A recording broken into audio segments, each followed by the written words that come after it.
মন্ডলী আসসালামু আলাইকুম। আজকে আমি আপনাকে 4 কাঠা জমির উপরে একটি 3 ইউনিট বাড়ির 6 তলা বাড়ির প্ল্যান, ডিজাইন, খরচের হিসাব এগুলো দেখানোর চেষ্টা করব। পাশাপাশি এই বাড়িটাতে 3টা তালাতে যে ডরমেটরি আছে, অর্থাৎ সিঙ্গেল রুম, বাথরুম, কিচেন দিয়ে এরকম 7টা করে ইউনিট করা আছে। 7টা করে ফ্যামিলি থাকতে পারবে। একটা রুম, একটা বাথরুম, একটা কিচেন করা আছে এবং 6 তলা 7 তলায় ডুপ্লেক্স করা আছে। এটা একটা মাল্টিপারপাস বাড়ি, মানে বিভিন্ন রকমের এটা ভেরিয়েশন নিয়ে বাড়ির ডিজাইনটা তৈরি করা হয়েছে। এই বাড়িটার খরচের হিসাবে আমি আপনাদের দেখানোর চেষ্টা করব, আর্কিটেকচারাল ড্রয়িংটা দেখানোর চেষ্টা করব। দর্শক মণ্ডলী, আমরা প্রতিনিয়তই চেষ্টা করি নতুন নতুন ভিডিও, নতুন নতুন আইডিয়া নিয়ে আপনাদের মাঝে উপস্থিত হওয়ার জন্য। আজকেও ঠিক তেমনই একটা সুন্দর একটা আইডিয়া নিয়ে আমি আপনাদের মাঝে উপস্থিত হয়েছি। দর্শক মণ্ডলী, এখন আমি দেখাবো যে এটার আর্কিটেকচারাল ড্রয়িংটা, তারপরে এটার খরচের হিসাব দেখাবো। দর্শক মণ্ডলী, আপনাদের কাছে অনুরোধ, যারা এখন আমার চ্যানেলটা সাবস্ক্রাইব করেন নাই তারা আমার চ্যানেলটা সাবস্ক্রাইব করে নেবেন এবং বেল আইকনটি চাপ দিয়ে রাখবেন, তাহলে প্রতি পর্বে যে ভিডিওগুলো দিই সেগুলো আপনি দেখার সুযোগ পাবেন। এবং ভিডিওটি ভালো লাগলে অবশ্যই একটা লাইক বাটনে ক্লিক করবেন। দর্শক মণ্ডলী, আপনার কোনো কিছু জানার থাকলে আমাদেরকে কমেন্টস করবেন, আমরা উত্তর দেওয়ার চেষ্টা করব। দর্শক মণ্ডলী, আসুন এবার আর্কিটেকচারাল ড্রয়িংটা দেখাই। আমি ইঞ্জিনিয়ার টুটুল আছি আপনাদের সঙ্গে।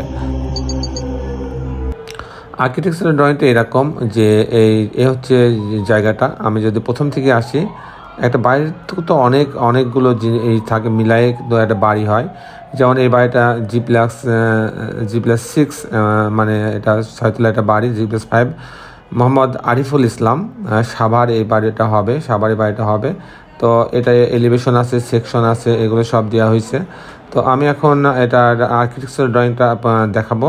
তো যদি প্রথমে আমি গ্রাউন্ড ফ্লোর দিই, তারা এই অংশ দিয়ে এন্ট্রেন্স করবে। এন্ট্রেন্স করার পরে আপনি দেখতে পাচ্ছেন এখানে সিঁড়ি আছে, লিফট আছে। তারপরে এখানে কিন্তু ডরমেটরির মতন রুম করা হচ্ছে। প্রত্যেকটাতে আপনার একটা করে, যেমন এই রুমটা যদি এখানে ঢোকার পর এটা রুম, এর সঙ্গে একটা টয়লেট এবং একটা কিচেন, একটা লবির মতো রাখা আছে আলো বাতাস আসার জন্য প্রত্যেকটা রুমে। তাই এখানে একটা রুম আছে। এই দরজাটি ঢোকার পরে একটা বেশ বড় একটা room, 17 feet 4 inch by 10 feet 1 inch, সাথে একটা কিচেনের টয়লেট, একটা বারান্দা মতো আছে। এরকম করা হচ্ছে গ্রাউন্ড ফ্লোরে। তারপরে ডুপ্লেক্সের এটা আছে, ডুপ্লেক্স 2 তলা মিলে ডুপ্লেক্স আছে। আমি মূলত 3 ইউনিটের বাড়ির প্ল্যানটা আপনাদের মাঝে তুলে ধরার চেষ্টা করব। তারা এই অংশ দিয়ে সিঁড়ির লবিতে আসবে, আসার পর যখন ইউনিট 8-এ ঢুকবে তখন এই দরজায় ঢুকবে। ঢোকার পরে 750 স্কোয়ার ফিট এখানে একটা লিভিং রুম পাচ্ছে।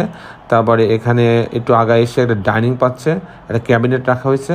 এই ডাইনিংয়ের পাশে একটা কিচেন রাখা হয়েছে। এখানে একটা বেডরুম রাখা হয়েছে। এই বেডরুমের সঙ্গে একটা বারান্দা, একটা টয়লেট অ্যাটাচ করা আছে। এখানে একটা কমন টয়লেট রাখা হয়েছে।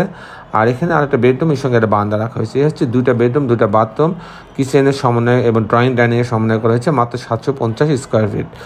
যখন ইউনিট 3-তে যাবে তখন এই দলে ঢোকার পরে একটা বেশ বড় ডাইনিং পাচ্ছে, প্রায় 11 ফিট বাই 17 ফিট। এখানে একটা টয়লেট আছে, কমন টয়লেট। এটা একটা বেডরুম। এই বেডরুমের সাথে বাথরুমটা অ্যাটাচ করা আছে এবং একটা বারান্দা আছে। আর এখানে একটা কিচেন রাখা হয়েছে, যেটা ডাইনিং আছে। এখানে একটা বেডরুম। এই হচ্ছে ইউনিট 3-তে 2টা বেডরুম, 2টা বাথরুমের সমন্বয় করা হয়েছে, 730 স্কোয়ার ফিট। যখন ইউনিট বিতে যাবে তখন এই দলে ঢোকার পরে একটা বড় ডাইনিং পাচ্ছে, ডাইনিং পাচ্ছে, প্রায় 18 ফিট বাই 8 ফিট। এখানে একটা বেডরুম, এর সঙ্গে একটা বারান্দা, টয়লেট অ্যাটাচ। এখানে ডাইনিং রাখা হয়েছে আলাদা, কিচেন রাখা হয়েছে, এটা আলো বাতাস আসার জন্য একটা লবি রাখা হয়েছে এবং একটা কমন টয়লেট রাখা হয়েছে। আর এখানে আরেকটা বেডরুম রাখা হয়েছে। এই হচ্ছে 2টা করে বেডরুমের সমন্বয়ে ডিজাইনগুলো করা হয়েছে। দর্শক মণ্ডলী, এখন আমি দেখাবো যে এই ধরনের বাড়ি নির্মাণ করতে কেমন টাকা খরচ হয়, তার একটা হিসাব আমি আপনাদের মাঝে তুলে ধরার চেষ্টা করব। তো প্রথমে যে খরচের হিসাবগুলোর মধ্যে প্রথমে যেটা আসবে সেটা হচ্ছে স্যান্ড পাইলিং। এই বাড়ির জন্য স্যান্ড পাইলিং হয়তো লাগবে। যদি সিটু পাইলিং লাগে তাহলে সিটু পাইলিংয়ের জন্য আলাদা হিসাব হবে, স্যান্ড পাইলিংয়ের জন্য আলাদা হিসাব থাকবে।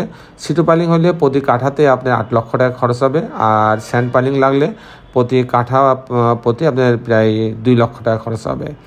এরপরে খরচ হবে হচ্ছে আপনার ফাউন্ডেশন খরচ, গ্রেড বিম পর্যন্ত 1200 টাকা স্কোয়ার ফিট খরচ হবে। এরপর প্রতি তালা কমপ্লিট করতে, ফিনিশিং করতে, কাস্টিং করতে 750 থেকে 800 টাকা খরচ হবে। ফিনিশিং করতে আরও 900 টাকা খরচ হবে। আর অ্যাভারেজ যদি লিফট সহ, ফাউন্ডেশন সহ, পাইলিং সহ যদি স্যান্ড পাইলিং লাগে, সব সহ ফিনিশিং করতে, এরকম একটা বাড়ি তৈরি করতে আপনার 1800 থেকে 2000 টাকা স্কোয়ার ফিট খরচ হবে। 2000 টাকা স্কোয়ার ফিট খরচ হবে, 1800 টাকা থেকে 2000 টাকা স্কোয়ার ফিট। দর্শক মণ্ডলী, এই ছিল মোটামুটি আজকে আমার উপস্থাপনা। আপনারা যারা দেশে এবং দেশের বাইরে আমার এই ভিডিওটি দেখলেন, সবাইকে আমি আমার প্রতিষ্ঠান গ্রিন আর্কিটেক্টের পক্ষ থেকে অনেক অনেক অভিনন্দন এবং ধন্যবাদ জানাচ্ছি। দর্শক, আপনারা সবাই ভালো থাকবেন। আগামী পর্বে একটি সুন্দর ভিডিও নিয়ে আমি আপনাদের মাঝে উপস্থিত হব। ততক্ষণ বিদায়। শেষের বেলা একটি কথা, আসুন আমরা সবাই আমাদের সুন্দর পৃথিবীটাকে সুন্দর রাখার জন্য অন্তত একটি করে গাছ লাগাই। সবাই ভালো থাকবেন। আল্লাহ হাফেজ।